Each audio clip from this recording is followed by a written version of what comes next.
નાના બાળકોને પિઝા વધારે પસંદ હોય છે, તો એના માટે થોડા હેલ્ધી આપણે એવા ઘરે પિઝા પરાઠા બનાવવાના છીએ. આ પરાઠા એકદમ હેલ્ધી અને ટેસ્ટી છે અને બનાવવા પણ ખૂબ જ સરળ છે. તો એના માટે અહીંયા મેં ગાજર, કોબીજ અને કેપ્સિકમ લીધા છે. તમે વેજીટેબલ્સ તમારા પસંદ પ્રમાણે વધારે ઓછા કરી શકો છો. બધા વેજીટેબલને આપણે ચોપરમાં વારાફરતી ચોપ્સ કરી લેવાના છે. તમે એકદમ ઝીણું કટિંગ પણ કરી શકો છો. ચોપરમાં થોડું ફટાફટ ચોપ્સ થઈ જશે, એટલે આપણે તેમાં ફટાફટ કરી લઈએ.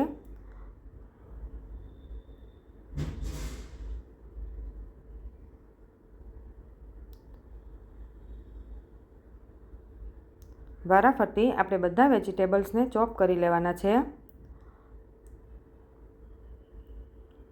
વેજીટેબલ્સ આપણા તૈયાર થઈ ગયા છે, તો હવે આપણે તેને એક બાઉલમાં લઈ લઈએ.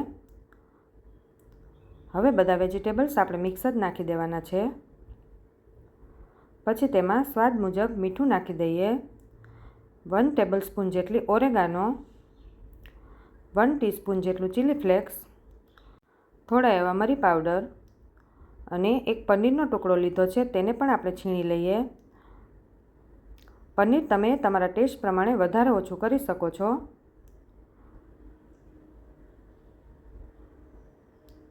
હવે આપણે તેને બધું બરાબર મિક્સ કરી લેવાનું છે. આમાં તમે બાફેલી સ્વીટકોર્ન પણ એડ કરી શકો છો. બધા વેજીટેબલ્સ બરાબર મિક્સ થઈ ગયા છે. હવે આપણે રોટલીના લોટની રોટલી બનાવી લઈએ. રોટલી એકદમ પતલી નથી બનાવવાની, થોડી થીક રાખવાની છે. આવી રીતે આપણે બીજી રોટલી પણ વણી લઈશું. બંને રોટલી વણાઈ જાય પછી આપણે તેમાં પિઝા સોસ પાથરવાનો છે. પિઝા સોસની રેસીપી મેં ઓલરેડી આગળ શેર કરેલી છે. હવે એ આપણે તેમાં લગાવી દઈશું.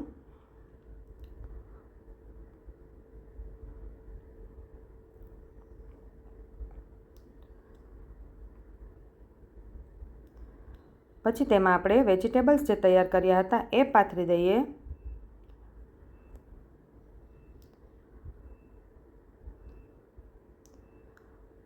પછી તેના ઉપર આપણે એક ક્યુબ ચીઝ નાખી દેવાનું છે.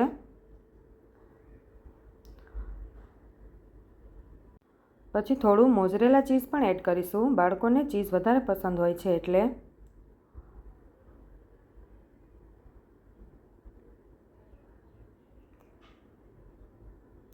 પછી આપણે તેના ઉપર બીજી રોટલી જે બનાવી હતી એ ઉપર આપણે પાથરી દેવાની છે.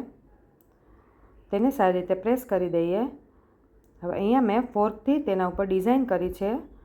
તમારે ડિઝાઇન ના કરવી હોય તો ખાલી પ્રેસ કરીને પણ પરોઠું બનાવી શકો છો. હવે આપણે તેને એક લોઢીમાં શેકી લેવાનું છે.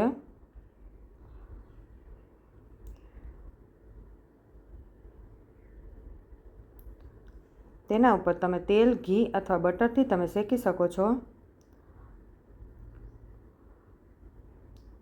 પરાઠાને આપણે બંને સાઈડ સારી રીતે શેકી લેવાનું છે.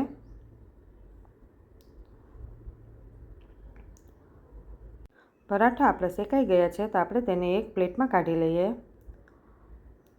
પછી તેને આપણે 4 પીસમાં કટ કરી લેવાનું છે.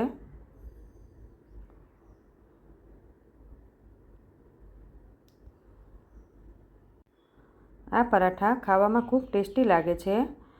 તો તૈયાર છે આપણા પિઝા પરાઠા. આ પરાઠાને તમે લંચ બોક્સમાં પણ આપી શકો છો. જો તમને મારો વિડીયો ગમ્યો હોય તો લાઈક, શેર અને સબસ્ક્રાઈબ કરવાનું ના ભૂલતા.